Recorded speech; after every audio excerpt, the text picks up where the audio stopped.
I've always said before too, it's very important. Whenever you do something new, whenever there's something new that you're going to do, no matter what it is, there's going to be a learning curve. And when there's a learning curve, you have to understand that it's going to come with whatever you're doing. The reason why I think you should never operate in a place of scarcity is because you don't ever want to move from where you are because you don't want to lose what you have. The link will be in the description below for that table if you want to see this table. Very beautiful table.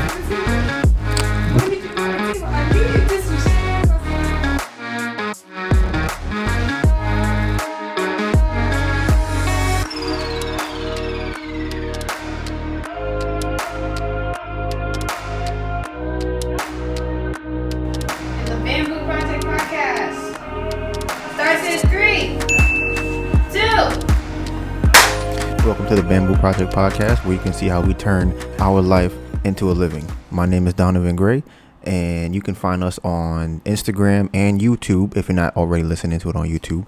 My Instagram is DonivanGray, and my beautiful girlfriend's Instagram is AnetaBurn, AnetaBurn. We have several different Instagram pages. You're probably asking why you got so many Instagram pages. Let me explain to you why we have so many Instagram pages. Because we're trying to get to that bag, right? So we have different projects. Some of the projects that we have are the Bamboo Food Project. We have the Sports Project. We have the Music Project. We also have the Fitness Project. We have the Clothing Project. And we have the Bamboo Project Podcast, which you are listening to right now. You can find all of the different handles for those Instagrams at the bottom in the description on YouTube, or the description what's the other one? The description in the wherever you're streaming this at, whatever audio place you're streaming this at. Something is on. Oh, can you turn off the whatever that thing is called, the air filter? My Instagram is the same as my Twitter, so you can find me on Twitter at DonivanGR. Oh, that sounds so much better. GRAY. I'm doing consultations. If you want to consult with me, what happened? Okay. Hit my DMs and we can get to. I know. Listen, a lot of people probably have problems, right? And you're trying to figure out how can I solve these problems. You know what you do? You DM DonivanGray, DonivanGray. We can help you solve those problems, whether it be money problems, whether it be girl problems, you having confidence problems. Hit me up. I got answers. So today is August 25th, 5:46 p.m. See that bag out the window? It's gone. So if anybody who had listened to the podcast before today, you will see that we are starting the podcast, probably the latest, might be a record for the latest we have ever started a podcast. It is damn near 6 p.m. right now, okay? The podcast is supposed to start at 10 a.m. 10 a.m. It's starting right now at 6, basically 6 o'clock. Oh, one thing I forgot to tell you guys. So we have timestamps because sometimes this podcast can run a little bit long. It can be 3 hours, something like that. Sometimes I've gone over 3 hours, which is kind of crazy. It becomes a whole hassle trying to upload that. But if you don't want to watch the whole podcast, because some people, you don't want to hear all the good information I have, which I understand. This day and age we have now, everybody's like, oh, I don't want to hear. I can't sit down, listen to something for 3 hours. I don't have the time. Well, listen, Donovan got you. I was thinking about y'all. So what I did was I put the timestamps of this video in the description, so you can go and click to watch what you want to see. You might see a clip on YouTube, you might see a clip on Twitter or Instagram. Leo, I want to see that. You go to the description, you look for the timestamp that correlates to whatever you want to see, and boom, there you go. Click on that, watch that clip, and you're good. So Melissa, can you scroll down? So we have several different what would you call those segments to this podcast, okay? So one segment of the podcast is called the agenda, right? We have the life update. We also have the episode playback. We have Donovan's questions, and we have, I think that's it. So it's 4. Yes, life update, the agenda, the what are the other ones? Can you put that up there too? Scroll up. Oh, not that much. Right there where it says date and time. Under that, can you write the 4 different segments of the podcast? So people who are new to the podcast, what you're watching us do is I'm going to become a billionaire, right? And I just want people to see how I do it and where I start from, because I always think it would be cool to actually see somebody become a billionaire. So this is how it looks. Regular. I'm starting off regular. I'm not rich. I don't have any money, but I'm gonna get some money. I'm gonna get to that bag. And actually, I have some interesting news for the listeners who have been listening to my podcast for a while now. Got some good news. But like I said, as we go along, you'll see us kind of updating and tweaking different things here and there, because you don't really see, it's almost like growing, right? Nobody really knows that they're growing when they sleep in or growing overnight. You don't really see those things. But one day you look up and you're 5'10". Next thing you know, you're 6'3". Next thing you know, you're 6'9". You're like, how did I get here? This is how it looks. So right now I am updating the show notes so that the next podcast, when I actually read the different segments, I have all of the segments right there in front of me. So we have today's agenda, which would be life update, episode playback. Okay. So right. So what I want to start doing is, I want to say the agenda for the podcast before we actually start. And the last couple of podcasts have been a little bit different in the sense that we have been doing something called Decoding Alkaline Food, which is the diet that we have, the Bamboo Project _food. You can go check that out. A lot of great information on there about food and why we eat what we eat and why it's healthy for you, and the misconceptions about food. So what was I getting at? What was I saying? Life update. Oh, right. So I want to have it so that I say what the agenda is, but we only been having one agenda lately. So this doesn't really apply as much to this podcast as probably the next couple podcasts coming up. But the next part, then I would say what the different segments are. So the different segments would be life update, episode playback, Donovan's questions, and then actual topics when I get into what we're talking about for the day. So as I said before, today's agenda is decoding alkaline food. Melissa, can you scroll down?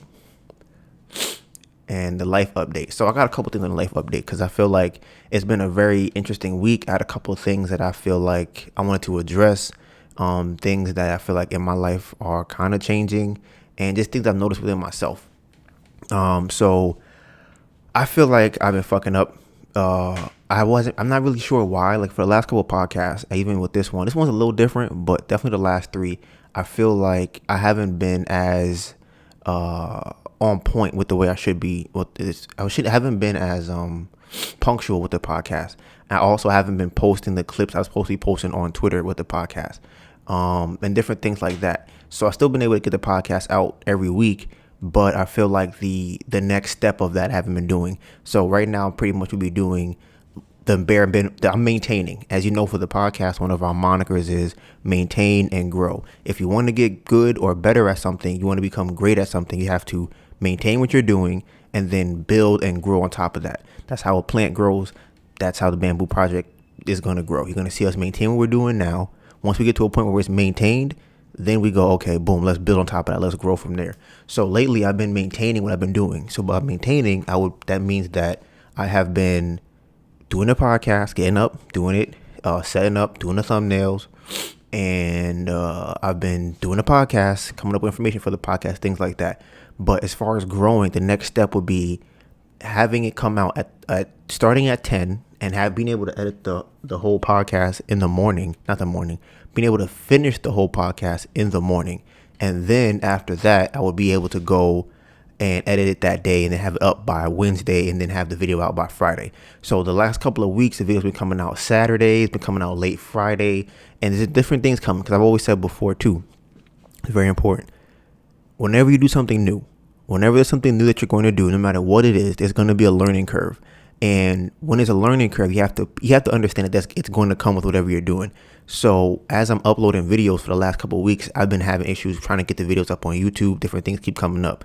So if I had planned better for it, for example, if I had the videos ready and done on Tuesday, if I tried uploading them up on Tuesday, then I can be able to fix the problem so it's ready by Friday. But I've been trying to upload the videos on Friday after work. I get home, they're not working. I'm trying to upload them in the morning, not going up. Things keep coming up. I keep running through problems. So if I have everything done early, I'll be able to have those things out by Friday, which is what I want. And then, on top of that, I have to do the videos and the clips. I feel like I haven't been really getting clips for different reasons. One, I feel like the clips for the last two podcasts haven't been as concise and as entertaining as I want them to be, or as valuable. And for me, valuable means that It's information I can give to somebody else, and they can then use that information in their regular everyday life. And I feel like the way that I was talking about the things on the last two podcasts, it's easy for me to understand them, but I feel like when I'm talking to somebody else or trying to communicate what I'm saying to somebody else, it's not as digestible for them. So I really want, what is that? That's the time. I really want, like I said, I'm working on trying to get information to be digestible so it's easy for people to, remember it. So I've been trying to work on that. But because of that, having a lot of clips coming out on Twitter, I haven't been putting a lot of clips on Instagram or on the podcast page. I've been putting some up, but not as much as I want. I want to be able to put up 5 or more clips a week from the podcast. That's my goal. And then I share it, have it on Twitter. Then I put it on YouTube. Not YouTube. I have it on Twitter. Then I put it on Instagram. Then I'll share it from the Instagram podcast page to my personal page, and so on and so forth. Like I said, I want to build on what I'm doing right now, because I can't. A lot of people don't have both. You're either maintaining or you're growing. People don't have both of those things, and I think that's why a lot of people get caught up. And for example, so let's say somebody wants to grow, right? You'll see this where somebody's trying to do a lot of different things, and it's like, okay, I want to get better at this. I want to get better at that. I want to get better at this. And it's like, okay, you're trying to do new things, but you still have not actually learned and maintained what you were already doing before. So the foundation is going to keep breaking because you didn't actually build a solid foundation. You're not going back and maintaining that foundation. I can equate it back to my bike. So if my bike is, let's say my bike has some problems with it, right? Let's say maybe the wheels, let's go with the tires. The tires are very old tires, right? So I'm trying to make more money. I'm trying to go out and work more, but I've never replaced my tires. I'm trying to grow as a person by making more money, but I have not maintained my bike by changing the tires and getting new brake pads and things like that. So when you don't change those little things, they start to pile up. And when they pile up, then it becomes a large, this is what a term I use for, it's called debt. It becomes a large debt, and you have to pay that off. So every time that you put it to the side, every time that you don't take care of the things you're supposed to take care of, the interest builds up. That debt builds up over and over and over again. And at some point, you have to pay it back. Now, depending on how long you push that off for, the debt or tax or interest won't be as big. But if you don't do it, let's say you decide, you know what, I'm going to hold this off for a month, 2 months, 3 months. Then what happened? What? I don't need water. So the longer that you push those things off for, and starts to pile up, then you start having a problem. So you don't want to have a situation where you're pushing these things off for a long period of time, because then the problem will become bigger and bigger. And then when you have to actually address that problem, it's going to be so insurmountable that you're going to be like, damn, how did I get here? And then what's really going to happen is you're not going to want to address it, 1, or 2, it's going to be something that's so big that it sets you back further than all the progress you made by trying to grow very fast. But yeah, so that's how that is. And that's why I want to start to maintain more and then build on top of that by growing with the podcast. So another thing I feel like I've kind of suffered from is analysis paralysis, right? And if you never heard that term before, it is something that happens when people overthink a situation. So think about this. You're going down the street and you have a crossroads. You have a left and you have a right. Now you sit there at the corner and you think to yourself, okay, if I go left, I can get there by 3:30.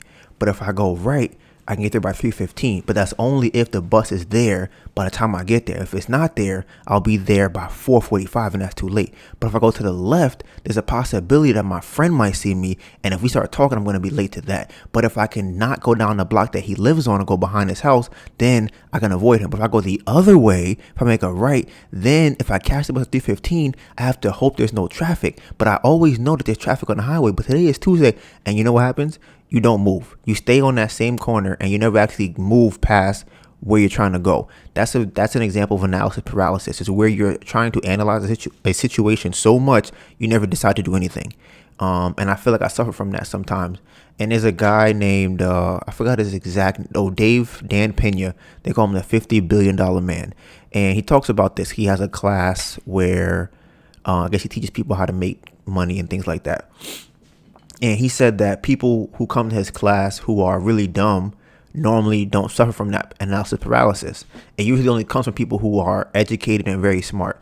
And I think that happens because you know so much that you're trying to weigh all your options. So you never actually do anything. And people who are dumb and don't have who don't have the education they don't think about things that could possibly happen, so they make more decisions. Now, I think for me, it's trying to find the best balance to decide, okay, should I do this thing or should I not do this thing? So I feel like I've been kind of stagnant in the last couple of weeks because I've been trying two reasons. One reason I feel like I've been stagnant is because I feel that when I'm operating in a place of scarcity, right?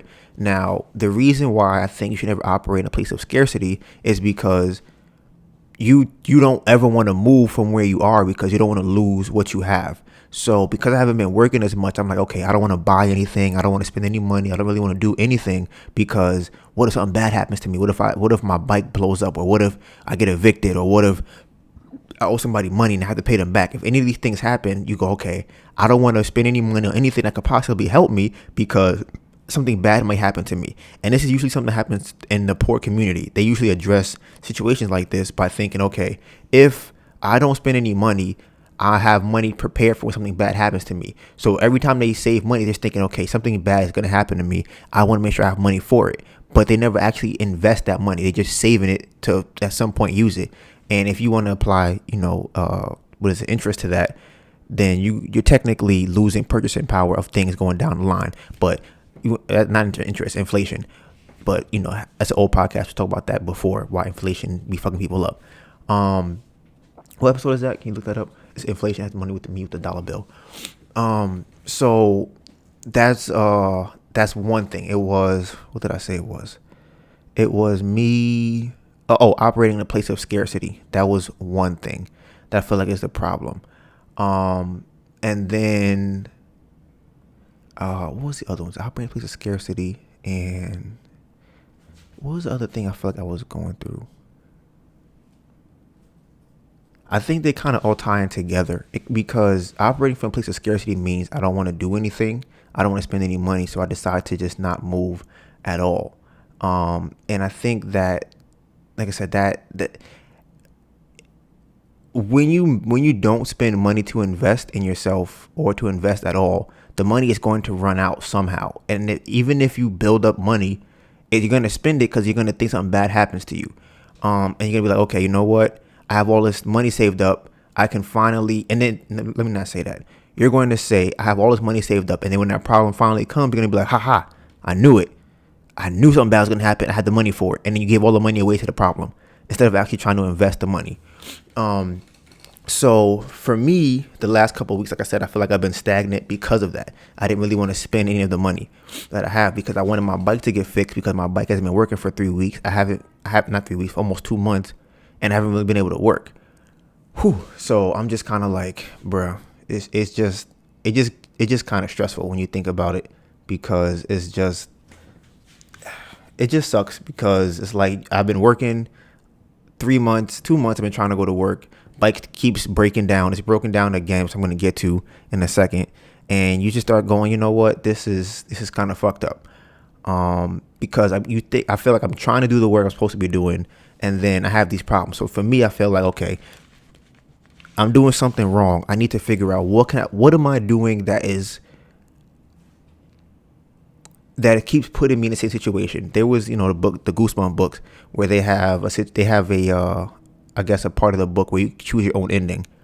And every time you get to like page 22 at the bottom, it would say, if you want to jump in the coffin, turn to page 46. But if you want to run down the hallway, go to page 11. And I feel like whenever I get to that crossroad, I keep choosing the same thing. But I have to figure out what decision am I making at the crossroad that keeps putting me back in the same spot. And like I said, I think it's between analysis paralysis, and I think it's between operating from a place of scarcity. I think both of those things are causing me to become stagnant. So to get out of that, I decided, okay, you know what I'm gonna do? I'm gonna spend money because, as I talked about before in this podcast, which I kind of veered away from, is having $0 in your account. Because I feel as though money is supposed to be a currency, and a currency is like electricity. It's a current. It has to keep moving and flowing throughout the economy and flowing throughout your bank account, things like that. I think that the problem is we try to hold on to it. And funny enough, I'm pretty sure if you hold on to electricity that's going. If you have electricity building up somewhere, I'm pretty sure it's gonna explode. I'm pretty sure that's how that works. I think. I don't remember. So what happened? Okay, episode 18 for me talking about inflation. So what I was talking about was currency, which is I feel like I have to spend my money, and it's not in a way that I think most people think about spending money. For me, when I spend my money, I want to spend it and invest it so that it makes me more money and keep that cycle going. So I want my circle of money to become bigger. So it's, if I send $1 out, I want to bring back $2. If I send out $2, I want to bring back $3. If I send out $3, I want to bring back $6, and so on and so forth. So whenever I send the money out and it comes back, I want to be able to keep making me more money. I don't want to get $1,000, spend $1,000, and I don't have anything I can't make any money from it, and I didn't actually improve my life to make me more money. That's what I want to spend my money on.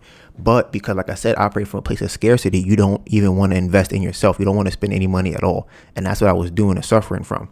So I decided two things. First thing is I bought a table. I bought a very nice floating table, which you could see in the description below. It is $800. Oh, it's not $800. It is $499 for a small version, and the large version of the table is $800. That's the one I got. It's actually $800. Actually, it's $799, but with tax, it's $870. It's a very nice floating table. It's handcrafted. It's a beautiful table. Description is in the link will be in the description below for that table if you want to see this table. Very beautiful table. Can I see the table? When did you buy a table? I knew you did some shit because I saw you looking at the table, but you never. I asked you. Do you know? What did I say? Huh? What did I say? You say you have something in mind, or you say you know what table you want. You didn't tell me you bought the table. You didn't ask me if I bought a table. I feel like when I asked you. You didn't say, Don, did you buy a table? If you did, I would have said yes. I didn't know that you bought a table, so why would I ask that? Well, why would I tell you if you didn't ask me? You didn't ask. You didn't say, hey, Don, did you buy a table? You didn't, so I didn't tell you. So I bought a table because for a couple of reasons I bought this table, right? One, it was something that I had to do. Okay, I'm gonna break down the process of how I ended up buying this $900 table, right? So basically, as I said out loud, this shit sounds insane. But the reason why I bought this table, right? I'm sitting in the living room of my studio, so technically the bedroom and also the kitchen and the dining room at the same time. I'm sitting there and I'm just like, I feel like I feel stuck, and I'm like, I don't like feeling stuck. I feel like I'm kind of being repetitive and redundant, and I don't know why I feel like this. I'm like, I need to get out of this rut. So I'm looking around and I'm like, I don't feel like moving. One reason I don't feel like moving is when the house is a mess, it makes me not want to move, because everywhere I look, it's just a mess. It's disorganized, and I hate like living like that. So I'm like, you know what I'm going to do? I'm like, I need to clean up. I need to just clean up the space, and then I think that'll help me to be able to, I guess, function, or be able to get just express I feel like if my environment is enclosed, then my brain will be enclosed too. And I feel like if I can open up the space that I'm living in and clean it up, then my brain will be able to flow a lot better. So I decided, okay, I need to just start cleaning up. So I started cleaning up. I started cleaning up the kitchen and living room / dining room / kitchen / dining room / living room / workspace / studio, everything. Yeah, sewing room, everything. Photography room. I start cleaning up all of that stuff, right? TV room. And I'm just like, okay, I gotta sweep. I just gotta clean up, because I can't keep turning my head. And everywhere I turn my head, it's just a mess. It's gonna drive me crazy. All I want to do is stay in my bed, because if I stay in my bed, I don't have to see the mess. I can just stay here and not see the mess. If I go to work, I come home, I go to bed, I don't see the mess. I just lay in the bed and I'm fine. So as I'm doing that, I'm like, I need this to be more organized. I'm like, why is this not organized? What is something is blocking the flow of organization here? I need to figure out what that is. So I'm like, okay, one of the problems is that everything that we do has to be done on the table, and the table is what we use to eat on. It's kind of like it's a rolling island. Very nice amenity for your apartment if you want to conserve space. Is an island with wheels. You can move it around, things like that. It's for storage, and it's beautiful, right? Good for pictures too. So I'm like, nah, I gotta figure out a way to utilize the space better. I have to figure out a way to open up the space more, because everything we eat on the table, we work on the table. Both of our laptops are on the table. The table's underneath the television, which is a 55-inch TV. So it's weird And it's weird because we're sitting directly under the TV when we eat or work. So it's kind of hard to watch the TV and things like that. So I'm like, okay, I think we need another table. And I'm like, okay, I could just buy a really cheap table. But I'm like, I had a table in mind that I wanted for a couple of months. I'm like, I know a table I want. This is the one I want to get. I should just get it. And I'm like, you have the money to get it. And the reason I have the money to get it is because this is the money that I have in my other account that I had talked about before, which was just an account that I didn't want to spend any money on. Which you guys have heard me say before, like, oh, I don't want to touch that account. I don't want to touch it. But at this point, I've had to spend that money for different things because I haven't been able to work still. So I'm like, listen, the worst that'll happen is you will lose all the money in that account and you have to work for it back again. That's the worst thing that could possibly happen. But I'm like, if you spend the money properly, then you'll make money off of the money that you're spending. But having the money sit there and hoping that nothing bad happens, and if something bad does happen, you have money to pay for it, is not the way I should be going. I should be going in the direction where I'm going to spend this money wisely so that when I spend it, it comes back with more money to give me. And I decided, okay, you know what? If I get this table, it allows us another workspace. And then if we can have more workspace, she can work, I can work at the same time. We're not overcrowding each other in that space. Because the table is small. It's not small. We can both work on it. But I think that it allows us to have more freedom to move around if we have two different tables. Also, I think it's better for storage in terms of where you want to put different things at. It allows the house to have more of an organization because now we have another desk, the desk that we can put things on as opposed to putting things on a windowsill. We can't even really put things on the desk on the island now we have. That's not even a desk, it's an island. So we can't really put things on it that aren't the laptop or food because there's not enough space for that. So if we get a desk, an extra large desk, which I believe is 52 inches long, which is like about almost over 4 feet long. It's a nice sized table. So I'm like, okay, if we put that here, we can get up and work at the same time. And on top of that, I feel like it allows us to be in a work mindset when we're sitting at the table. So when we sit down at the table, we're like, okay, I'm working right now. It's not facing the television. It's like, okay, I'm in work mode. I can get more things done. So it is a productive purchase. However, I like nice things, so I decided I'm going to give me a nice table because according to Melissa's entanglement, I don't like to buy nice things. So I got me a $900 table because I like to buy nice things. So I bought me a table. What was that? According to Melissa's what? Your entanglement. What is Entanglement. Wasn't there a song called Entanglements? So what episode is that where we talk about how this guy says that I'm broke? I'm a broke bitch because what he said?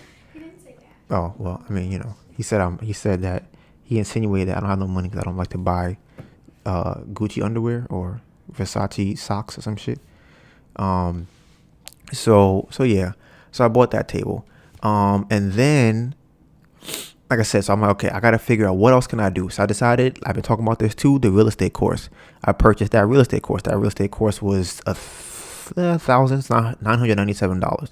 So I bought that because I'm like, okay, I need to figure out a way to not have to work. The whole thing about the rat race is you're working for your money. And I talked about this before. There's a game which I will also put in. Oh, tell my subscribers again. I will also put that description below. It's called Rich Dad Poor Dad. It's a game. It's free. You can go online. You can play the game. One of the things about the game that taught me is that you can borrow a lot of money, right? In the game, I tried a method of borrowing a whole bunch of money, like millions of dollars, to try and win the game.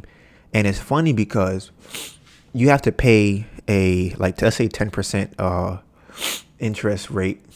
Bro, I found out I'm allergic to my cat too, by the way, which is fucking crazy. Maybe there's cat hair everywhere. So I'm gonna get to that too, because like I said, things have just been kind of funky lately, and it's kind of been bothering me. And you hear me sniffling because I have cat allergies, I guess, or something. Or maybe the cat it's fur everywhere in the air. Every time I inhale, every time I go to sleep, every time I eat, it's just fur everywhere. So we're going to try and get that fixed also. But back to the real estate course I was talking about. So I decided, you know what? No, not the real estate course. Talking about the game. If I invest or borrow $1 million in the game, you have to pay a 10% tax, right? And then, so that's a 10% tax on $1 million, $100,000. Now, you have to keep paying that every time you roll, I think it is. So even if you're not making money to compensate that, or you're going to still be paying off the loan, and then bad things still happen. You have a baby in the game, And then you have something called downsizing, where you have to give away half, you have to pay half of your expenses and things like that. And it taught me that borrowing and having money is not that important. You can have a lot of money, but if you don't know how to handle the money, you might as well have no money at all. Because a person that has $10 million will be broke tomorrow if they don't know how to spend that money. They can go out and buy a bottle of agave for $10 million and they're going to be broke. But if you give somebody $1,000 and they can find a way to finesse that $1,000 into, maybe, let's say that they somehow let's say they picked a stock that they knew, let's say, I don't know how they would know this, but let's say they picked a stock that could grow 1,000% in a year. Some crazy shit happens, stock goes up 400%, 700%, something like that. They build on top of that $1,000, right? Now, or $100,000, $200,000 would be a better number compared to the person who had $10 million. Now, you just spent $10 million and you're broke. Now, what you got to do is you have to go back out and you have to box again. You got to play basketball again. You got to go do something again to make that money back. I don't want to have to do that. I want to be able to just have the money, invest it somewhere that gives me passive income that I don't actually have to go out and work for it. So then when I do that, it allows me to actually be creative and build things that I want to build without having to have the problem of money hanging over my head. So I bought the real estate course because one of the things that I've heard from the guy who started the course is that he has a property for every, what does he always say in the freaking thing? Have something for every property you purchase. Ridiculous. What? Take notes. It's not that important. Because he says it all the time. He says it for this exact reason, which is annoying. I hate people. He does this thing where he's like, have a property for everything that you it's some saying he keeps saying. Obviously I don't remember it, so maybe it's not that good. But pretty much it boils down to this. If you want to go on vacation every month, right? Or let's say every year, then you get a property that will pay you $1,000 every year for that vacation that you want to go on. If you are going to have rent for your house, you get a property that nets you the rent payment for the house that you're renting out right now that you're living in. That's what you want to do. So I've said this before, I want to get at least 4 properties off the top, just 4 properties that will net me $1,000 each at least, so that I do not have to go to work. If I'm making $4,000 a month, I will be okay with not going to work. And then I can I can put all of my energy into what I need to put it into and then build on top of that. But I need to get those properties first. So that's why I have different businesses like the Bamboo Project, and I'm working on real estate, and I'm going to buy a course on investing because, like I said, I want my money to grow, and I do not want to be bike riding and messaging and delivering food forever. I don't want to be doing this shit right now, honestly. But I'm working. Or I'm not, but I'm working currently now so that I don't have to keep doing that. So that is that. What's going on over here? So, like I said, I bought the real estate course, and it's run by a ex-cop. He's black. He is an interesting person. I feel like he tries to sell a lot. He seems like he's trying to be a motivational speaker, but it's not really his lane. And he's trying to oversell things. It's just kind of annoying, but he has information that I would like. So I'm like, okay, I'm going to sit through it and I'm going to take notes. Because I'm taking notes. I'm going to take notes on what he's saying. I'm going to try to give me at least one property. I'm going to get my foot in the game. Melissa has a friend that's in real estate. I can learn something from her. She can help us. My uncle's in real estate. He can help us. My uncle and my aunts own a property in Harlem, so if they have any information, I can probably look into that. So like I said, it's just different things that I'm going to try and use my resources to make sure that I do not have to work like, poor people. I refuse to be out here working while everybody else is just chilling back, getting paid. Not I. So that's that. One thing what I talked about. Yes. So I think this probably refers to Instagram and social media in the sense that the problem with watching other people is that you don't work on yourself. And I feel like that happens a lot through, even if I'm watching anytime I'm watching a podcast, that is technically less time I'm spending on a podcast for myself. If I'm on YouTube, if I'm anything like that. So I think it would be unconscionable to spend 100% of your time on only yourself. I think that anybody that does do that, though, will come up with an amazing product because they don't have any influence from anything else out there. So it would be something totally new that nobody else has ever seen before, because this person has all the inspiration, I believe, from themselves. So they would not be able to, whenever you see it, you'd be like, I don't know what that is. I've never seen anything like that. It's crazy, because that person got those images, or they created that product from a thought that they had that's 100% independently their own. So you want to try and find a middle ground there. You want to find a situation where you are looking at other people for inspiration for what you're doing, but also not letting it overtake your life where everything you say comes from somebody else. So I've been, looking at YouTube people lately, and one thing I've noticed is that I feel like for the last, honestly, like a month, 2 months, the people that we watch on YouTube have been putting out some very trash content. I actually want to shout out Kelly Stamps, because I feel like she was making some terrible videos for, like, in my opinion, it's like 5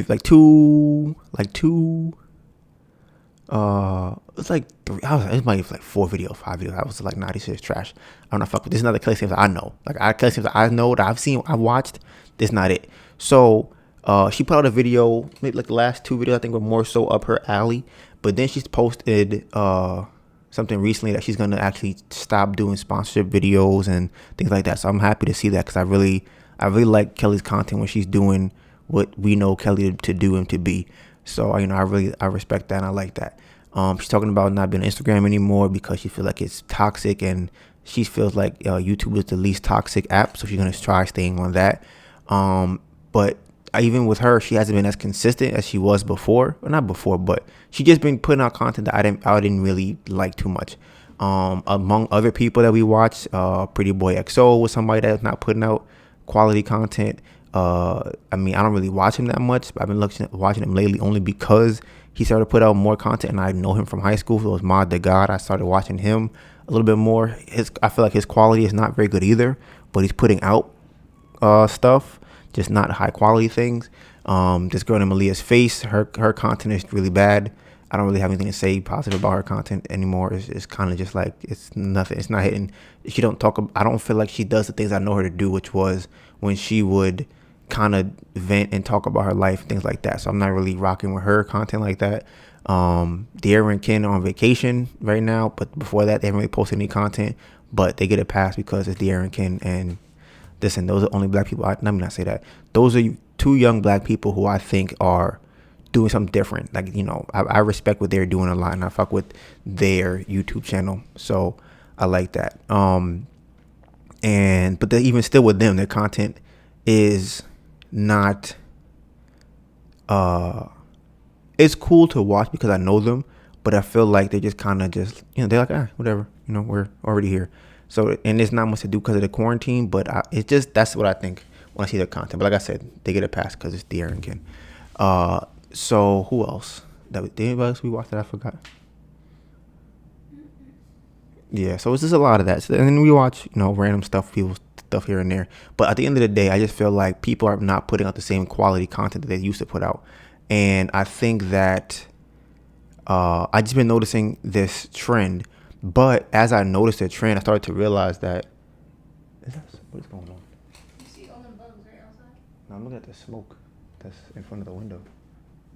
Come from where? I don't know. I think the storm is probably coming. It's like garbage everywhere, flying around. I can't tell if it's like about the rain or it's the clouds or whatever.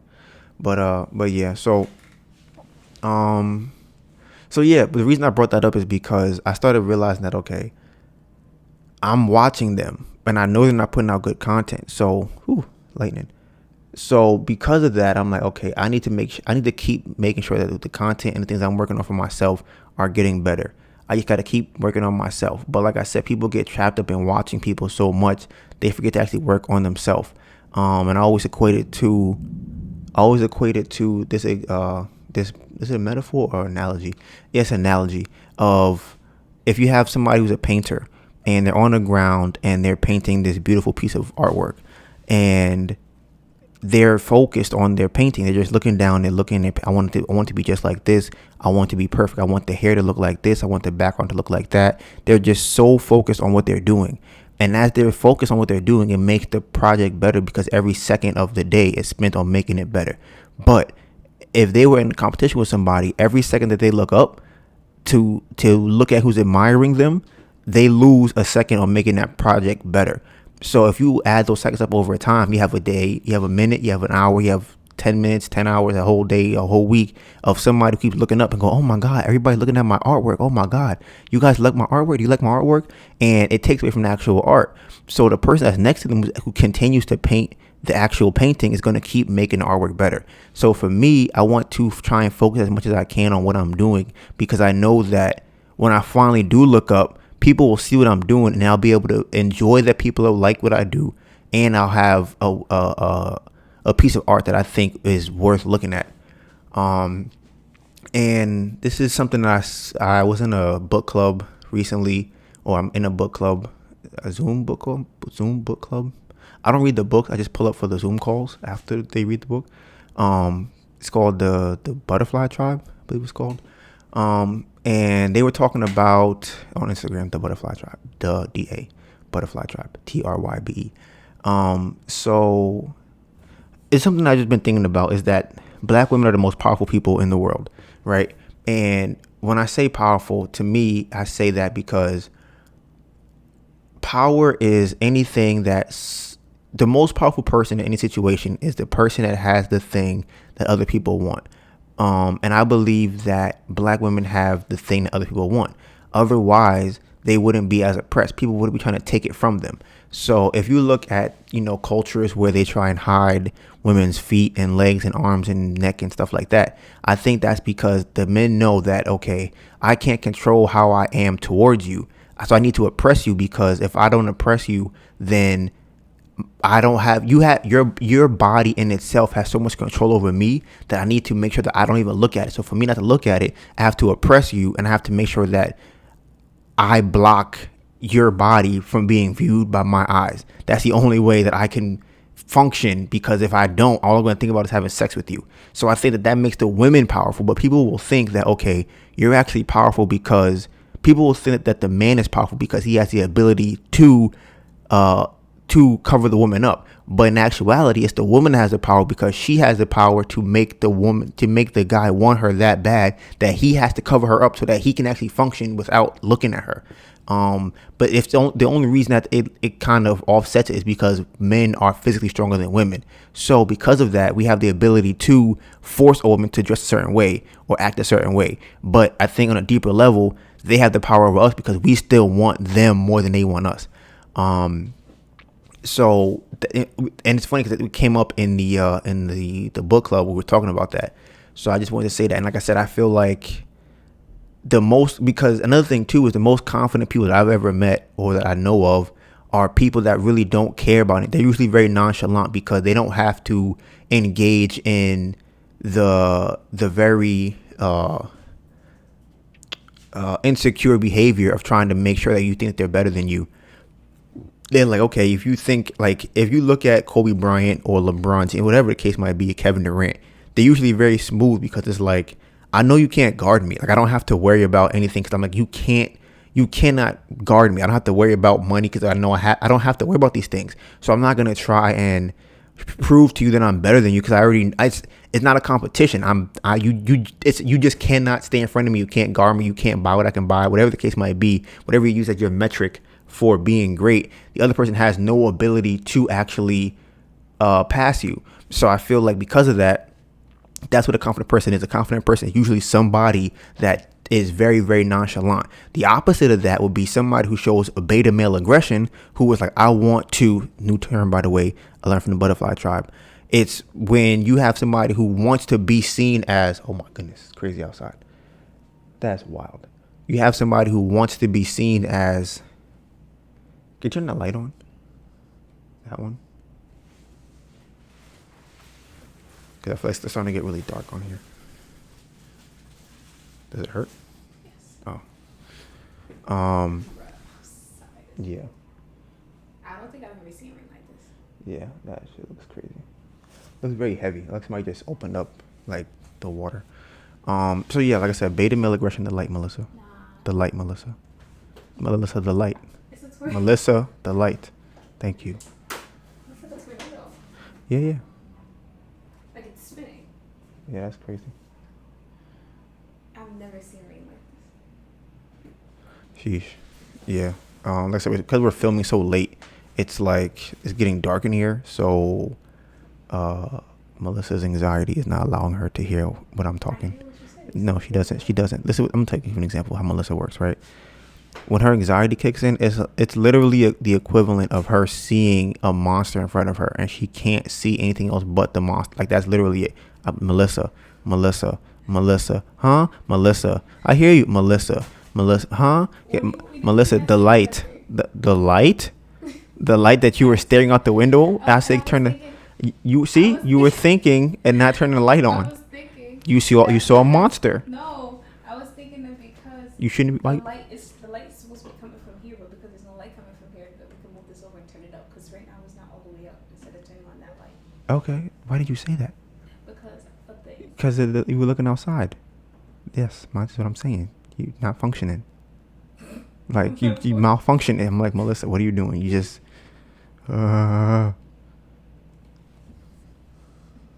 What time is on there? 49 minutes. Okay. So should I move it? I could try put it over there, see how it looks. So what was I saying? Oh yeah, the beta male aggression thing, right? So you'll have a situation where I believe that a non-confident man is a guy that wants to come and shake your hand super hard to show you how strong he is because he wants you to know that he's strong. But a person that's so strong, they don't think about proving how strong they are because they already understand. Like if I really wanted to break your hand, I could break your hand, but I don't have to do that to show you that I'm gonna break. Like you don't have to do that. A beta male aggression would be a situation where somebody wants to start screaming and yelling. Like another example of that would be if you see somebody outside talking about, yo, you want to fight? Yo, you want to fight? I'll fuck you up. No, I'll fuck you up. I'll beat your ass. I'm gonna beat your ass. But nobody's ass getting beat. It's a bunch of people who are just looking at each other screaming. And one thing I always tell Melissa is that usually, well, this for the most part, if I see two people on the street doing that, I don't ever think there's going to be an actual issue or a fight because both of them are trying to pretty much psych the other one out from actually having the fight. It's just two people posturing, trying to be looked at as what they believe an alpha male actually is. So when it comes back to black women, I think that this is why they are oppressed the most because they have all of the power. They don't actually have to go and show it. And I feel like one of the problems also is that they have somehow forgotten that this is a thing, or they have not learned that they have this kind of power. I don't really know how it works. I just think that it exists. And I think that's, like I said, that's why they're that's why they're the most oppressed people, at least here in the country that I live in, America. I think that's why that happens. Because they are seen as a threat to other people. So because they are seen as a threat, people want to get rid of that threat before. People want to remove that threat because it makes them feel insecure. But if I make you feel insecure by just existing, then I have more power than you. You want to have what I have. You want my confidence. But if I'm not doing anything and you're already insecure by me, then that just goes to show where you are at on the totem pole versus where I'm at on the totem pole. So I think that's just one theory that I've had, that I feel like black women are the most powerful people. And like I said, it's not about strength in terms of power. It's about who has something other people want and who is the most oppressed. 'Cause like I said, I feel like oppressed people are oppressed because they have the power. Now, I also want people to just go check this out. I saw on Netflix. There's a show called Cuties. I believe it's some wild shit I've seen. It's supposed to be about 10-year-old girls. I didn't watch it. I don't think it came out yet. It's supposed to be about 10-year-old girls who are trying to join a twerk team. And the poster of this show on Netflix is a bunch of girls, 10-year-old girls wearing like crop tops and booty shorts and having their stomach showing and legs out and doing all types of crazy sexual poses in the poster. Now, if anybody knows, I believe that it's funny too that this came out, that I saw this, because I think that pedophilia is going to be pushed very soon, in a sense where people try to normalize it. I think one way they'll try to do it, well, think two ways, but one way for sure is that they'll try and say something like, well, something similar to the homosexual transgender thing, where it's like, okay, a transgender person was born to be the opposite gender or whatever gender they feel like being, because now gender is not even male or female, it's whatever you feel like being that day. I think that for pedophilia, what'll end up happening is that people will try and sympathize with the people who are pedophiles and say, hey, I have a disorder, or I was born this way. I didn't choose to want children. And I think that the problem that they'll run into will be that they are preying on other kids. However, I think what their argument to that will be is, well, what if the parent of the child is okay with me being in a relationship with them? Well, it should be okay then, because she has consent, or he has consent, the child, the parent says it's okay, and I want it, so it should be okay. I think that's what's going to happen. And I think that they're sexualizing children at a younger age so that it's more acceptable and kids are more sexual, so that the kids go, oh, okay, I'm cool with this. And once you have money, you can pretty much pay a lot of parents to have sex with their child. Like, I'm pretty sure a lot of states in the mid country are okay with that, and probably a lot of other places in the world too. So I think that that's going to be coming soon, that it's going to be some type of, also with this whole what's that thing called, the other people, what's that, Epstein people, I think they also have a situation where they are what is it happening, some pedophile ring thing that they're talking about. So I think that that's another thing to look into. Another theory, we also talked about the movies. I also think that when it comes to going to the movies, right, if the movies do come back in some type of capacities, I don't really see how they could. I don't think movies are canceled. I just think that they're gonna just probably maybe they'll roll them back for a while with the 33% thing or 50% capacity thing, and then you just go to the movies, and you just go at under capacity, and then in a year or two you just be fine. I just don't know if they can survive like that, or how long they can survive like that. But what I do think could possibly happen is, I think that going to the movies would be something considered like a luxury thing, where it's like, oh, you went to the movies to watch that? Yeah, bro, I paid $300 to go to the movies. Yo, you paid $300 to watch that new Marvel movie? It's like, yeah, I saw in the movies. They had a maid, not a maid. They had like a what you want to call it? They had a server come bring me stuff, and then they was like, because I think what they'll do is they're trying to turn the movies into a luxury area. And what I think they'll do is, because it's under capacity, right? Let's say if they have to only have 50% capacity or 30% capacity, they can remove all those extra seats, and they can fill those extra seats with amenities for the person watching a movie. You could have, I don't know, anything you could think of that would be cool. You have a table to eat at, maybe a laptop to use. It'll be a different environment. It'll be more of a luxury thing to do when you go to the movies, as opposed to just, oh, I'm going to go check this movie out real quick and I'm going to leave. It'll be more than that. And like I said, I think they'll be marketing to people who have a whole lot of money, where it's like, oh, yo, it's like buying new sneakers. Oh, you got the new Jordans? Bro, you saw the movie at the movie theaters? Oh my God, you got money. And then when it happens, you'll have guys being like, yeah, come on, girl, let's go to the movies. You gonna pay $300 to go to the movies? Listen, that's nothing to me. I could do that. So I think that's what might end up happening to the movie theaters. So there's that. And something that I've been researching lately is about the fourth dimension. It is some weird, crazy.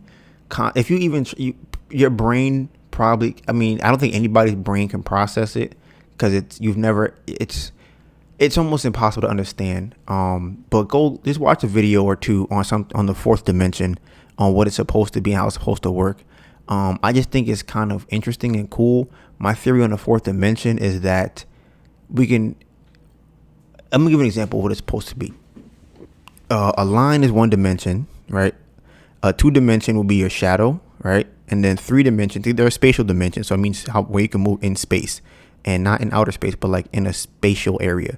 3 dimensions would be people. You can move up, down, left, right, and I think maybe like back and forth, some shit like that.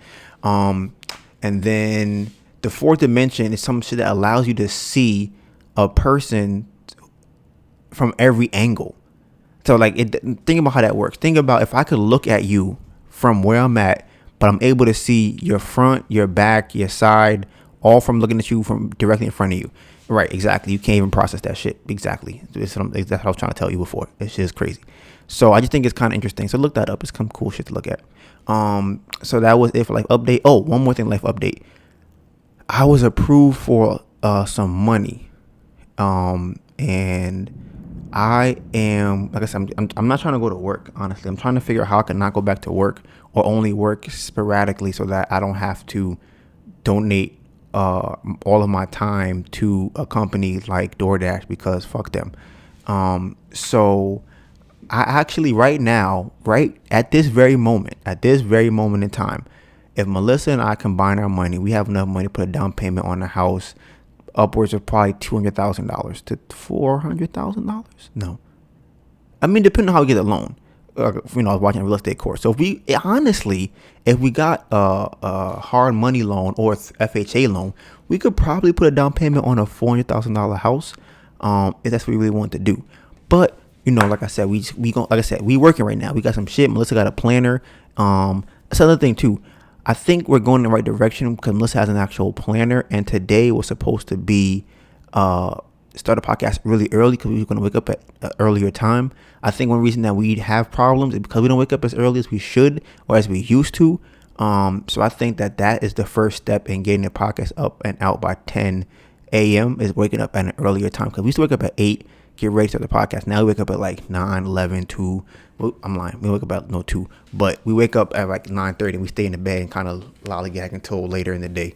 But like I said, we trying to make moves. We just got... I just got approved for a loan, and I want to see how I can finesse this into like not fumble. Like I don't want to fumble this back. I got to figure out, okay, sit down and process how am I gonna not fumble this back. Okay, I'm trying to figure this shit out. I'm trying to figure it out. So there's that. I think that's it. So I think that's it for the life update for me so far. Episode playback is part of segment 2, which is where I go back and I talk about something I said in the last podcast that I either misspoke on or that I want to correct or add to something that I said before. So Viagra was actually a drug for your heart, and it was for any erectile dysfunction, which was coined. Which was a drug for your heart. Can you check that real quick? What was Viagra originally used for? I believe it was a heart drug. And the actual term, I heard it on a podcast, I believe it was with Joe Rogan, that erectile dysfunction is actually a term that was not coined by medical professionals. It was coined by a marketing team. The marketing team came up with the term erectile dysfunction to sell Viagra that was originally for your heart, but they found out that a side effect of it was making your dick hard. And funny enough, I think that it's when you understand pathology in the body, it makes more sense where you go, okay, if I'm fucking with how your blood is repositioned in your body, if I can find a way to push it down to your penis, it's like, oh, okay, cool, makes your dick hard. But yeah, is that originally to treat hypertension? So it was originally used to treat hypertension, which is, don't tell me, it is when you have. What you gonna get? I didn't know that shit to you. Whoa, first of all, that's not true. Hypertension is when you have, when your blood flow is too high, right? I think that's when it's too high. I know what it's caused by. Yeah, it's caused by all the salt that you By don't salt. put in the food. By The salt. salt that you don't put in. Salt Listen, I know I won't get that eating here because you don't put no salt in the food, so I'm gonna worry about that. I'll be fine. I might get I may get the opposite of hypertension. What is it? Under tension? Lower tension? Because I'm not about to get hypertension. Lazy tension? What? What's your question? What is hypertension? A condition in which the force of blood against the artery walls is too high. So right. Your blood is moving too fast. I feel like it's too much blood. It's moving too fast. You said fast? I feel like speed is not. Why would it move? The force of the blood against the artery walls. But what if it's just pushing out because it's so much? Oh, okay, I can see what you mean. Yeah, and we're at tension, so I feel like I feel like the blood flow is increased. Oh, I think the blood flow has increased probably because your arteries are clogged from shit you shouldn't be eating, so it's trying to push more blood. Yeah, it has to move harder. Yeah, and I think that so they tried to. So I'm pretty sure it's like a blood thinner is the Viagra, which is why they always tell you if you have a hard on for more than 4 hours, please go see a medical. Yes, because you're not supposed to be eating that shit for fucking dick pills. It's not supposed to be for that. It's something else. So if you have blood in your dick for too long, your heart's fucked up. That's what that means. Go to the hospital. And what causes psoriasis? That was from the last episode playback. Oh, it's a condition in which skin cells build up and form scales and itchy dry patches. So it's supposed to be an immune disorder that causes basically a scaly rash on your skin. Okay. Oh, can you scroll down? I think. Oh, and I'd have Donovan's questions for this week. I feel like I did, but yeah, I feel like I had one. It probably was related to that pedophile thing, possibly. See if I got any Donovan's questions I was thinking about. Oh shit! That wasn't for you. That wasn't for you. Okay, she didn't hear me. Okay. This is what happens when you live with a cat. I don't think I had any Donna's questions this week. I feel like I wrote it down. Maybe it's in a different folder. Well, like I said, I don't have any this week. I'll make sure that next week I definitely have that written down. So today's topics right now, we are going to be decoding alkaline food and why we eat what we eat. 3 questions I want to answer today at least, as we go through the notes that I've taken on the Bamboo Project food, is what the fuck is the problem with broccoli? That's number 1, right? Number 2, how exactly do vitamins work, right? And what is each vitamin supposed to do? Yeah, like I was saying, I think I'm allergic to cats. So we're going to try and I bought a bag for the cat so I can transport her to and from the grooming place. I also, Melissa got what is that thing called? A vacuum. So like a high-powered vacuum, because the one we have in the house is not very high-powered. I wanted a vacuum that can get fur up. So there's that. So we got those 2 things, and replacement air filters. Like I said, I feel like I don't know if I'm allergic to cats or it's just so much hair that my body can't function. Like it's everywhere. Like it's everywhere. It's almost like if you were in a place full of dust. Like you're not allergic to dust, but it's in your nose. You gotta get it out. Like you just can't have it all over the place. You said what? Melissa wants me to be allergic to cats because she's a hater. And sometimes when you have black women, even though they're powerful, they're still haters. They be hating all crazy just because they could do that. They be hating just hater. Somebody who never had an animal would tell me who I'm allergic to cats. You don't even know what allergic means, and I'm allergic to cats. Hater. You don't even know how histamine works. I know how histamine works. And it's not working right now. What? Actually, okay, before you get to this, I want to answer the other 3 questions first. I want to go into the broccoli conversation. Okay, so I want to find out, we got to look that up. The problem with broccoli. Because I'm trying to remember, I don't remember exactly the reason. So can you do the Googles, Melissa Burnett? Yes, that would be nice. Oh, she really lit. I fuck with this girl named Alexia, right? Making $70,000 a month off Airbnb. She's 22-year-old. I think she's 22-year-old in Atlanta, and she's black. Trust me, I'm gonna get on her course too. Don't worry, I'm gonna get to that bag too. This is something. Okay, so I've been talking about this for a while now, right? I have been saying that broccoli shouldn't be eaten, right? Now you're probably like, but Donovan, everybody told me I'm supposed to eat broccoli. Why are you now saying I shouldn't eat broccoli? Well, I'm going to tell you right now why I think you should not eat broccoli. Because, as I've said before, anything made by human beings will not, and never will be perfect. Why is that? Because humans are inevitably imperfect. So they cannot make something that is perfect. So what that means is when they put these imperfect things in your body, it's going to cause imperfections. That's what's going to happen. You eat imperfect food, you have imperfections. That's a tweet. That should be on the Bamboo Food page. Eat imperfect food, have imperfections, or suffer from imperfections. Yeah, boom. If you do not want imperfections, do not eat imperfect food. There you go. So, broccoli is made by human beings. Now, can you click on this link here? Actually, before you click, I'm going to read it. It says, is broccoli a real vegetable? While there are many edible plants that can be foraged from the wild, like mushrooms, asparagus, and onions, among many others, broccoli is not one of them. Broccoli is a human invention. It was bred out of the wild cabbage plant. Now you can click on it. Interesting. Yes. Let me see.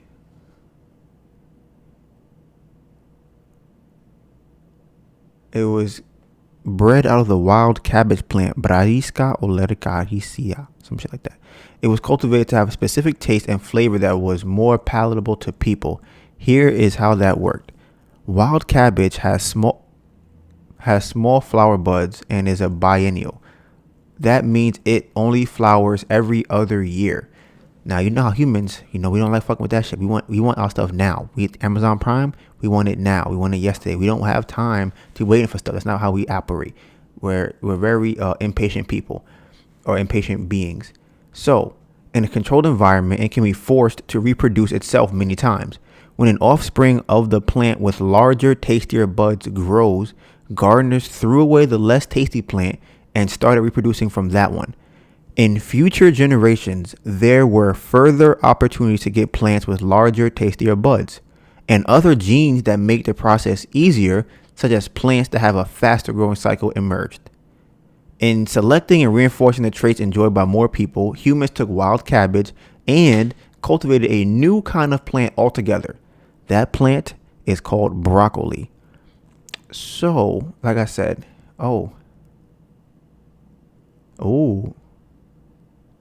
So, okay, the next sentence is Brassica oleracea. That's what we call, that is where broccoli comes from. That's the cabbage that they took broccoli from. It says it is not just the source of broccoli. It's cultivars. I don't even know what that means. It says a word for plants that can only be produced via selective breeding. Can you Google that? Can you just Google the word cultivar? Because I don't understand the context. Okay, so I was trying to figure out if it was saying that a broccoli is a cultivar or if it was saying that these things that come from it are cultivars. So it says it's cultivars. I mean the broccoli's cultivars, which are no what? That's not the broccoli's cultivars. The broccoli is one of the cultivars, as well as these other things that is listed. Broccoli isn't just the source of broccoli. Okay, so all these other things are things that come from this cabbage plant, either all off-breed, inbred, crossbred types of plants. So some of these foods that, again, are imperfect says broccoli, cauliflower, kohlrabi, never heard of that, kale, Brussels sprouts, and the cabbages found in grocery stores. Is kale is bad? It's not supposed to be. I guess it depends on what they do to it and how far removed it is from the natural plant.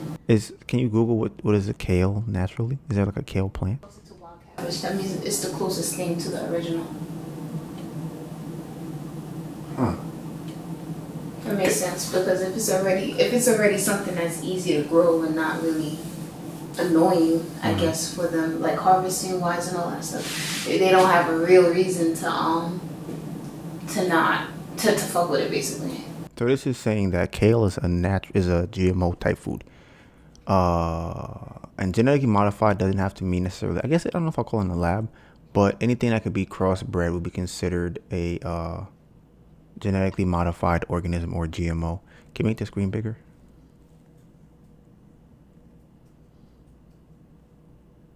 Go up. I'm gonna read the first paragraph. So this says, bad news for natural food lovers. Kale is actually a genetically modified food.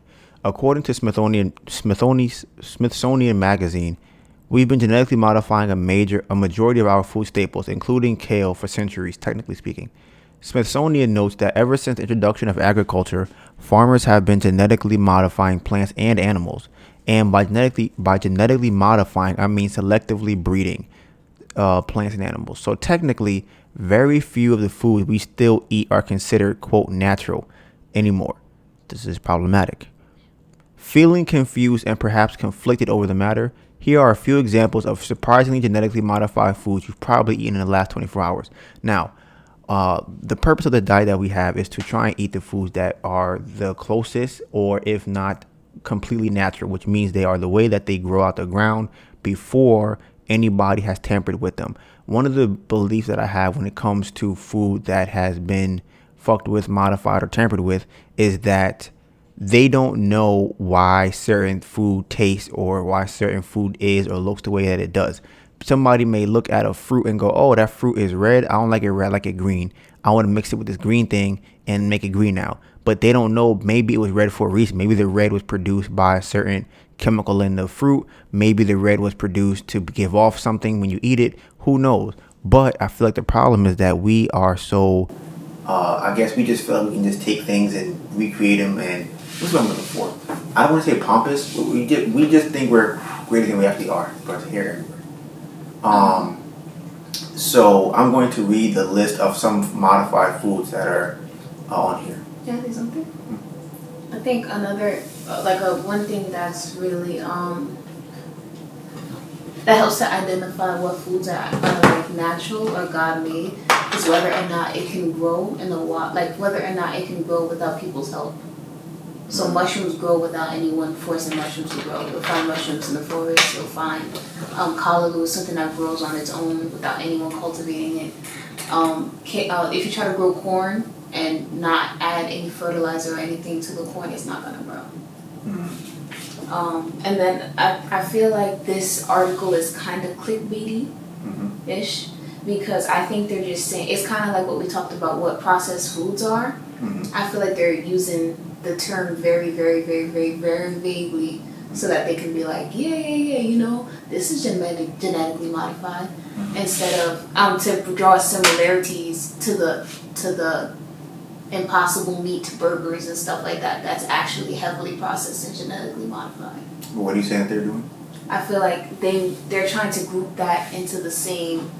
I feel like they're trying to group it into the same category. Yeah, you were saying that they're trying to compare it, or you think they're comparing it to like. They're trying to put it into the same category. I feel like, but I feel like it's not the same because one is definitely way more damaging to the body than others, and I don't think if you put two plants together that gave favorable fruits that taste really good, go. Bye, kitty. I don't think that that's the bad part of genetically modifying food. I think it's bad when you have a product like broccoli that is only supposed to sprout once every other year, and y'all like, I don't like that. I'm gonna find out a way to make it sprout as often as I want it to. I'm gonna find a way to make it bigger flowers and all that stuff. I think that's more so, I guess, where the problem comes in. So why do you think that selective breeding is not the problem? Why do I think selective breeding is not the problem?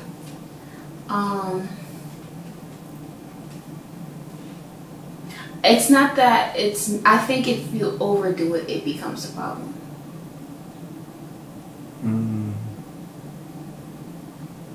Because no matter what you do, those plants still have to mate in order to make new plants. So you can make it more favorable to you, sure, but once you start making something that's out of the realm of what it originally was, I think that's when the problem comes. When you say mate, what do you mean? Because when I say make, I mean that I feel like there's a certain threshold for everything. M-A-T-E. Huh? Mate. Mate? Oh, because all plants have like female and male stuff to them, and that's how they create new plants and stuff like that. Okay. So I want to see what the list is. So they said number one on the list is kale. It is actually a distant relative of wild cabbage. And it says, how do we turn wild cabbage into kale? With mutation and selective breeding, of course. Smithsonian notes that after breeding a mutated variety of the cabbage with, quote, plants with desired genetic traits, kale was born. Okay. You want to keep going down this way? Yeah. Number two is grapefruits. A fruit recently made popular for its DTF properties. I don't know what that means. Oh, my neck. Are actually a result of what happens when you cross an orange with a pomelo. Is that down the fuck? That's what that means. I mean, sure.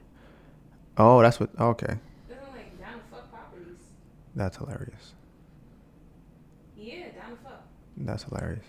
For DTF properties are actually the result of what happens when you cross an orange with a pomelo, literally. They came around in the 18th century, but the pink kind didn't show up until the 20th thanks to a color mutation. That's number 2. Number 3 on this list says, did you know that wild, bitter almonds contain cyanide, as in poison? Thanks to a mutation, the chemicals that produce cyanide were eliminated from the mix. According to Livestrong, the almonds we eat are naturally sweet almonds, a relative of bitter almonds that don't pose a risk. Oh, and yes, almonds of the bitter variety still exist, but fortunately, they're only used for oil, the process for which removes the poison. Keep going. It's only 3? Okay, keep going. Back down to the bottom. Jeez. Okay. Well, okay, that's one of the reasons why I choose not to eat broccoli. I try to stay away from things that could be genetically modified. I think it's possible to avoid all genetically modified foods. I think that it's at that extreme level, it will be very, very hard. One of the reasons why I try to do it as much as I can now is because I believe that when they do these crossbreedings and they do these genetically modifying things and they decide on how they want to create a new food, I think that they leave things out or add things that my body is not built for, therefore leaving my body having to deal with the repercussions of what they decide they want to make in the laboratory. So because of that, you end up with all types of different diseases and whatnot. So I choose, you know what? I'd rather just not eat those things if I can avoid them. The next thing I want to talk about was vitamins and how vitamins are supposed to work. Last week, can you pull it up on the Googles? Last week I was looking it up. No, last week we were talking about vitamins.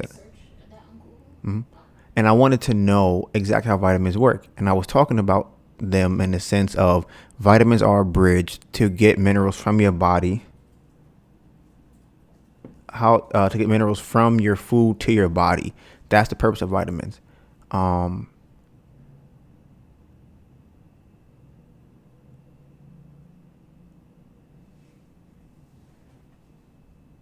like how they said vitamins and minerals are considered essential nutrients, even though nobody asked about that. Somebody said, do vitamins actually do anything? So like I said, this is my theory.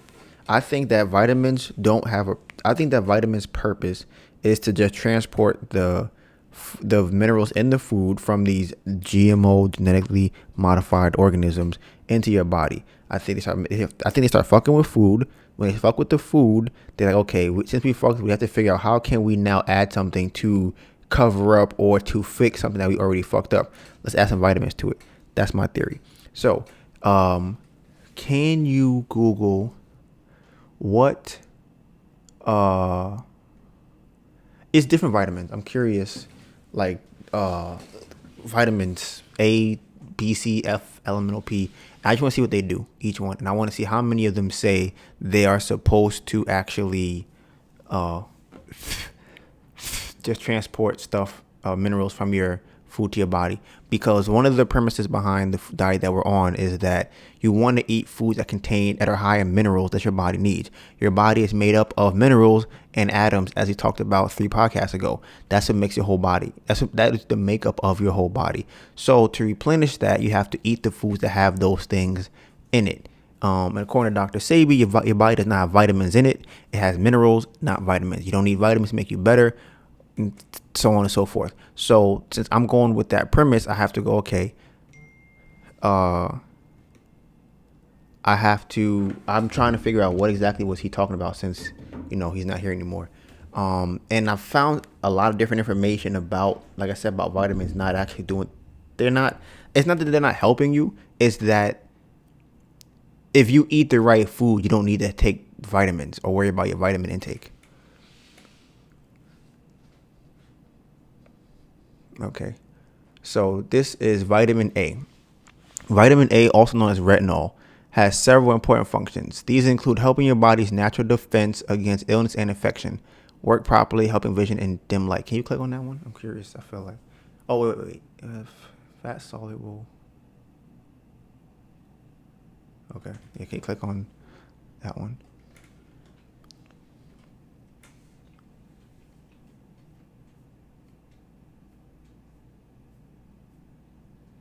I'm trying to get this podcast done by 2 hours. What time is it?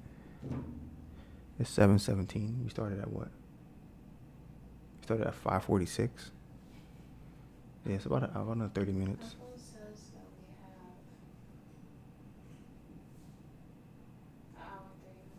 Yeah. Okay.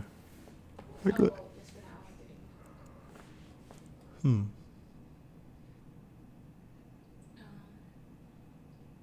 you want to know about vitamin A? This is what it's. I want to know how it does these things. Yeah, because like I said, I think it's important to know how things work as opposed to what they do. Because if you find out how vitamin A works, if I told you that vitamin A has to take minerals from your toe to give to your finger, you'd be like, wait a minute, why you gotta do that? I don't think I want that. I just want the vitamins. You said what? Where did we see that word recently? Well, you know it has carotenoids? Amaranth. It's in the video. Okay. And carotenoids come from, funny enough, that's what makes like stuff like carrots and like cutie, butternut squash, red or that orangish color.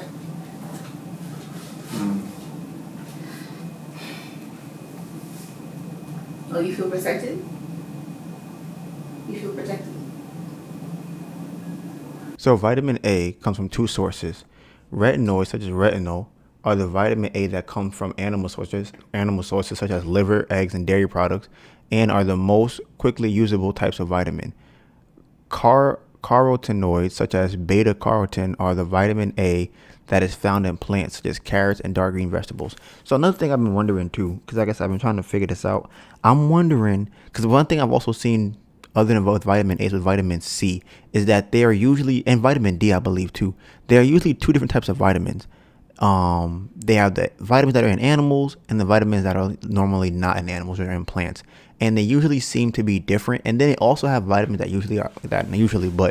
are also made by human beings that they give, and I believe one of those was ascorbic acid, which is supposed to be vitamin C. But yeah, so something that we eat on our diet is called amaranth. If you want to find out more information about that, you can go on the Bamboo Project food page. There's a post about it, and you can also go on the YouTube channel if you want to watch the most recent video about amaranth porridge, or something that we eat, and it has carotenoids, which is a type of vitamin A. So like I said, me personally, I want to know. Hold on one second. Me personally, I want to know when it comes to vitamin A, what is the molecular makeup of vitamin A that's in animals and of vitamin A that's in plants? What? Yeah, because this is also similar to iron, the heme iron and the non-heme iron. Mm-hmm. And one thing that I feel like is kind of like a red sign, a red flag, is the fact that the ones that come from dairy products and animals are the quickly usable types, which makes it sound like it's better. It's better because your body can absorb it faster or whatever. And that's the same argument that they use for heme iron versus non-heme iron. And then I think something that to note is that the carotenoids, you're in that situation, your body is creating the retinol. So your body is creating vitamin A out of the carotenoids that's in the food. But the problem with that, I think, is because I feel like the beta carotene, whatever that is, can be synthetic as well. And then I think that's what causes problems. What would be synthetic? The beta? The beta carotene, because that's what's in carrots and that's what makes it that bright color. And carrots are problematic as well. So, okay, say that part again. What you just said, because I'm like, okay, before you finish, because it says carotenoids, so that means there's multiple types of carotenoids. It says that carotenoids such as beta carotene. So then I would assume that there's more than one type of carotenoid. So now, see, like I said, now I have to find out. Okay, so write this down. Also, what I would like to start doing for you, Melissa, can you start, I don't know, we want to write this at different things that we've learned on the podcast. So at the end, I can say them all in a cohesive little paragraph and let our audience know what we all learned today on this podcast. What happened? I think this is the other book. Oh, okay. Yeah, because now, okay, carotenoids is spelled carotenoids. And it's saying that they're different types. So again, like I said, I want to go deeper. When you say different types, what do you mean different types? That usually means on a molecular level, they are different. Now, I want to know what is different about them on a molecular level. Is there something in there that somebody made and that's why it's different? Why are they different? Is one better than the other? I need to know why they're different. I want to know why they say that one of them is, they said that the vitamin A from animals is quickly usable for humans. I want to know why that is. Why is it easier for us to quote unquote, I wouldn't say digest, but to utilize the vitamins from animals as opposed to ones from plants? I want to know that. These are things I want to figure out. But is that a bad thing? Is what a bad thing? That you can utilize it faster, the quickly usable. That's what I said. I want to know why. I don't know. Because I think it has to do with the problem with processed foods. That's something that's already highly digestible. Those are typically the problematic ones to you. But and just because something takes longer to break down, like the fiber with sugar, it's probably for a reason. And I feel like that's a plus that comes from plants, because maybe you don't need retinol released into your body all at once very quickly. Or same thing with iron, I guess. Maybe there's a reason why you need to digest it at a certain rate. I feel like, I don't know. I feel like we're saying the same thing. Okay. I don't know why you said that. Because I'm like, I said that I want to know why, what the difference is. Yeah, but that's not a specific question. So those are the specific things that pop into my head. What's not a specific question? You said you want to know what the differences are. Yeah, I want to know why that this one absorbs into your body quicker. But I'm saying that might not be a problem. Why might it not be a problem? Because we don't always need to absorb things very quickly. Like example, the problem with sugars. Wait. Okay, because that's what I thought you were. That's how I feel you were saying. Okay, I'm not saying that the carotenoids from plants are problematic because they absorb slower into your body. I'm not saying that you're saying that. I feel like that's how this article is worded, and that's how it's worded to people. Because when I'll go to the doctor and they'll do blood work on me and they'll tell me about my iron. The last doctor I had, he was Russian, so he was very much against iron pills and everything like that. He wanted me to get the iron from my diet, and he would say kind of the same thing, like, oh, yeah, you can get iron from plants, but you get the iron from the animals quicker.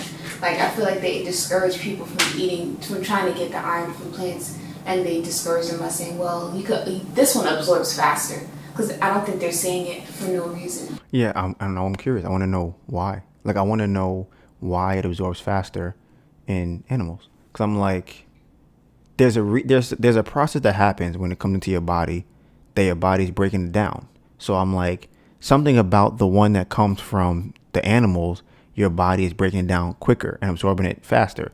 I don't know if it's a good or I don't know if it's a good or a bad thing, but it's something that's happening. And I'm like, okay, when I find out how it's happening, then I'll be able to decide whether I believe it's good or not. Vitamin A helps with the transfer of light into nerve signals needed for vision. I didn't know that's what a retinol was. What do you mean? Because retinol is what is in skincare. So people buy retinol to put underneath their eyes to help with aging. You don't even know. I wonder if that's why they call it retina in your eyeball. Wow. See? That makes sense. That makes a lot of sense. Wow. So is that why they say that carrots are good for you? Is because they have retinol? That is why. They said the eyesight thing. Yeah, because it's retinol. And that's why it's the retina. And they feel like, okay, if there's retinol in it, it goes to your eye. And then... We geniuses. Jesus. Vitamin A helps with the transfer of light into nerve signals needed for vision. It is required for cell growth and the process of making stem cells into various kinds of cells. But listen, I need more amaranth in my diet. It helps with maintenance. What? Okay. It helps with maintenance of healthy urinary, respiratory, and intestinal tracts, as well as with controlling genes for structural proteins such as those in the skin. Also, shout out to Tim. He saw the video that we just posted on YouTube about amaranth porridge. He said he's gonna try that. We learned about amaranth today. Honestly, this could be put on the page about amaranth because this is stuff I need. Like I said, I want to know these things. Can you scroll down? Or is that it? That might be it. Okay, so that's vitamin A. Oh, they have answers. Oh, okay. Go to the other one on the right. Wait. Oh, I don't know. I like both of them. It's like they got the goods. Yeah. Facts. Do that one. What's the next one? Wait. Ooh. Wait. Oh, okay. But maybe. Oh, wait. Because look what it says. It says several observation studies show that too much preformed vitamin A contained. See, and that's the problem. Contained in animal-based food. That's why it's absorbed faster because it's already made, and it's like the processed sugar. Because I'm like, why would y'all tell me to eat this stuff that's already made, that's not made for my body, instead of me eating plants that would help my body to create its own. See, another thing too, another one of my theories is I feel like I just thought of this right now. I would call it a metaphor, analogy. I always forget the definition between the two. The problem with these ultra processed foods and these foods that come from animals and things like that is that it's like water, right? If you were thirsty and I say, hey, you want some water? Here you go. I give you a little cup of water. You're like, all right, cool, thank you. No, I appreciate that. If I took a hose and sprayed you in your mouth with water, you probably wouldn't like that. If I took a fire hydrant, opened the fire hydrant up and then say, you thirsty? And then turned it on, you're like, but you said you wanted water. I'm like, yeah, bro, but I don't need that much. Like, I can't drink that much at the same time. I'm going to drown. But you told me you wanted water. I think that's how I'm looking at it when it comes to these types of different situations where it's like, yes, I need it, but I don't need it that fast, and I don't need that much of it right now. Gotta give my body time to process what you put inside it. Don't just be shooting water in my mouth and drowning me with 5 hydrants worth of water. But this, what is this? So this is the different types of beta carotene, or what? Yeah. Plants. Oh, wait, what? So beta carotene. So this is one of the last article said that carotenoids such as beta carotene is from is a type of carotenoid. Okay.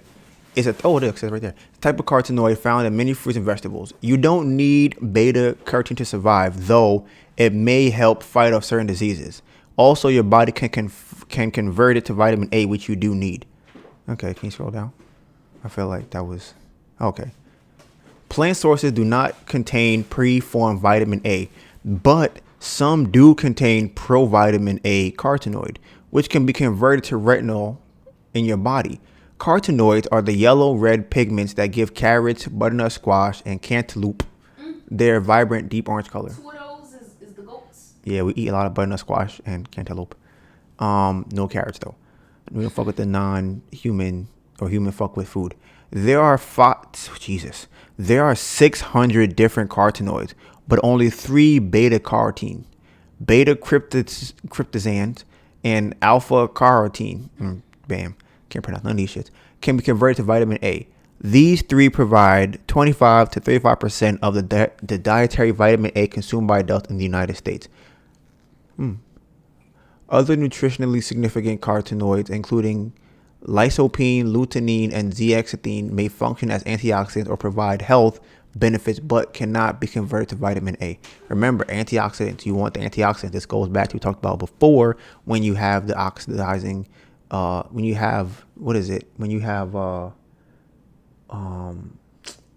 what is it called? When you have the free radicals in your body.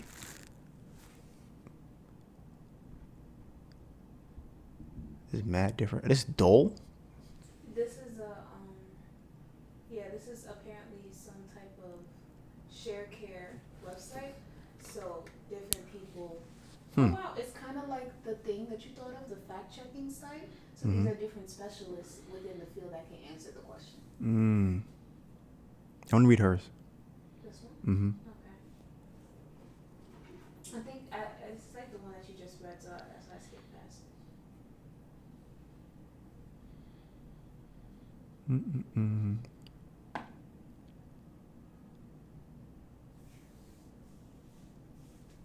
Okay, you can go to the next one.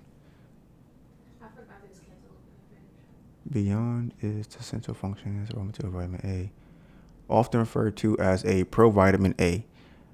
Beta carotene, I think I would say, carotene has many other health benefits. It's a powerful antioxidant capable of mopping up free radicals. I knew it. I'll be saying that. Antioxidants are helpful with free radicals because they give them another electron so that they don't go in your body and steal them. I'm on my shit. And it's thought to reduce the risk of cardiovascular diseases, which are for the heart, right? Or is that blood? Those are cardio. Yeah, okay. As well as several types of cancer. Research has linked higher blood levels of beta carotene with lower levels of C-reactive protein. Okay, we're getting too technical. Other research has found that beta carotene inhibits collagen breakdown, and defends, don't know this word, epithelial cells against the kind of UV radiation that can lead to wrinkles and age spots, thus acting as a kind of internal sunscreen. So this helps with the collagen breakdown. You want to eat your amaranth, all right? Stop playing. Get you some amaranth. You can go. Help with that. You don't want that. What? It inhibits, it stops it. You said it helps with the collagen breakdown. It inhibits collagen breakdown. You said it helps. I said it helps collagen breakdown? Yes.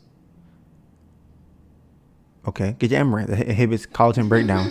You don't want the collagen breaking down, and you want to defend your epithelial cells. I don't know what they are, but I feel like I do it because boom. Epidermis is the prefix of epi. Epi is the prefix of epidermis, which usually means skin. So epithelial, if I had to guess, epi is skin. Oh, your inner skin, because I think thelial is on the inside. So it probably like they just said, it's for your what is it called?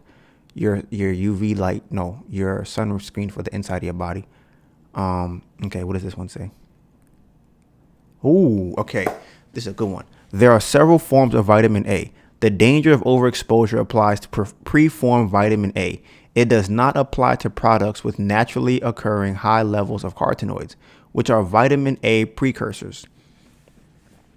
For example, products that contain carrots or pumpkin, which are naturally high in carotenoids, may have a very high percentage of vitamin A, but are considered safe. See what I'm saying? This is what people listen. If you don't know about this is the whole purpose of the Bamboo Project Food. We are trying to make. We're not there yet. We're getting there. Like I said, it's a process. We're trying to get to a point where we can just give you what you need. We can give you the information that you need to know, so that you don't have to do what we're doing now. But if you're here now, you want to go along with us with the process. You could be here too. But at some point, we're gonna have a book or we're gonna have a video or something, because now they're talking about read labels carefully to identify what form of vitamin A the product contains and the overall amount added. It's like, who wants to know that? But if you had a little book, imagine going to the store, right, with the Bamboo Project Food book, and you're like, what that got in there? Go to page 7 that says vitamin A. Okay, I'm on page 7, vitamin A. This says this is the, no, I can't eat that. I can't eat that. I can, what, y'all got this? And then you just buy that. Now, imagine a little book like that, or even a little book. I think I like the book idea better. Yeah, app could work too. You have to listen. Bamboo Project Food app.